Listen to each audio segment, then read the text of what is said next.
ಇನ್ನು ಕಾಂಗ್ರೆಸ್ ಸರ್ಕಾರದ ವಿರುದ್ಧ ಅಶ್ವಥ್ ನಾರಾಯಣ್ ಗುಡುಗಿದ್ದಾರೆ. ಪ್ರತಿನಿತ್ಯ ಕೊಲೆ ಸುಲಿಗೆ ಮತಾಂತರ ದುಷ್ಕೃತ್ಯ ನಡೀತಾ ಇದೆ. ಗೃಹ ಸಚಿವ ಪರಮೇಶ್ವರ್ ತಕ್ಷಣವೇ ರಾಜೀನಾಮೆ ಕೊಡಬೇಕು.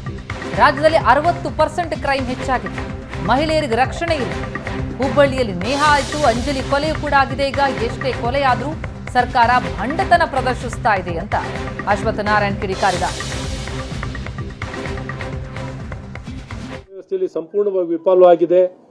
ಎಲ್ಲ ಒಂದ್ ಕಡೆ ಆಡಳಿತದಲ್ಲಿ ಕಾಂಗ್ರೆಸ್ ಸರ್ಕಾರ ಕರ್ನಾಟಕ ರಾಜ್ಯದ ಆಡಳಿತವನ್ನು ಮಾಡಲಿಕ್ಕೆ ಸಂಪೂರ್ಣವಾಗಿ ವಿಫಲವಾಗಿದೆ.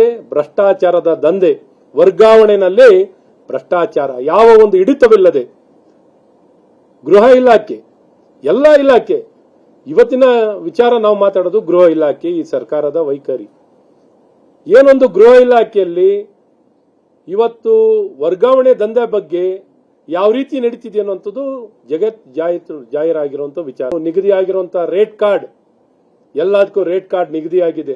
ಯಾವ ಟ್ರಾನ್ಸ್ಫರ್, ಏನೇನು ಪೋಸ್ಟಿಂಗು, ಯಾವ ರೀತಿ ಹಸ್ತಕ್ಷೇಪಗಳು, ಯಾವ ರೀತಿ ಸ್ಟೇ ಮಾಡುವಂಥದ್ದು, ಯಾವ ರೀತಿ ಇನ್ವಾಲ್ವ್ಮೆಂಟು, ಯಾವ ರೀತಿ ಮುಖ್ಯಮಂತ್ರಿಗಳು, ಮುಖ್ಯಮಂತ್ರಿ ಕಚೇರಿಯಿಂದ ಹಿಡಿದು ವಿವಿಧ ಸಚಿವರು, ಶಾಸಕರು ಎಲ್ಲರೂ ಒಟ್ಟಾರೆ ಮಧ್ಯಸ್ಥಿಕೆ ವ್ಯಕ್ತಿಗಳು, ಇವೆಲ್ಲರ ಮಧ್ಯದಲ್ಲಿ ಎಲ್ಲಿ ಕಾನೂನು ಸುವ್ಯವಸ್ಥೆಯನ್ನು ಕಾಪಾಡಲಿಕ್ಕೆ ಸಾಧ್ಯವಾಗುತ್ತೆ? Service against payment. ಇವರ ಒಂದು ವರ್ಷದಲ್ಲಿ 60% ಸಿಟಿ ಕ್ರೈಮ್ ಬ್ಯೂರೋ ಪ್ರಕಾರ, ನ್ಯಾಷನಲ್ ಕ್ರೈಮ್ ಬ್ಯೂರೋ ಪ್ರಕಾರ 60% ಕ್ರೈಮ್ ಹೆಚ್ಚಾಗಿದೆ. ಎಲ್ಲವನ್ನು ನೋಡ್ತಾ ಬರ್ತಿದ್ದಾಗ ಹೆಣ್ಣು ಮಕ್ಕಳಿಗಂತೂ ಸುರಕ್ಷತೆ ಇಲ್ಲವೇ ಇಲ್ಲ. ನೇಹಳ ಏನು ಕೊಲೆಯ ನಂತರ ಹಿಂದಿಂದಲೇ ಈಗ ಅಂಜಲಿಯ ಕೊಲೆ, ಇವತ್ತು ಬೆಳಗ್ಗೆನೂ ಸುಬ್ರಹ್ಮಣ್ಯಪುರದಲ್ಲಿ ಇನ್ನೊಂದು ಕೊಲೆ, ಕತ್ತನ್ನು ಕುಯ್ದಿರುವಂಥದ್ದು, ಇಲ್ಲಿ ಚಾಕು ತಗೊಂಡು ಇರಿದಿರುವಂಥದ್ದು.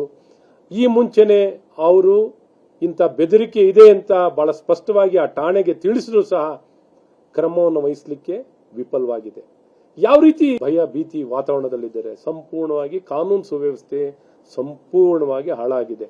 ಹಾಗಾಗಿ ಈ ಸಂದರ್ಭದಲ್ಲಿ ಈ ಒಂದು ವರ್ಷ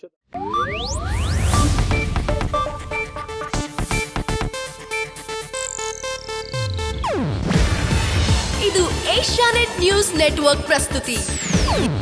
ನೀವು ನೋಡ್ತಿದ್ದೀರಾ ಏಷ್ಯಾನೆಟ್ ಸುವರ್ಣ ನ್ಯೂಸ್.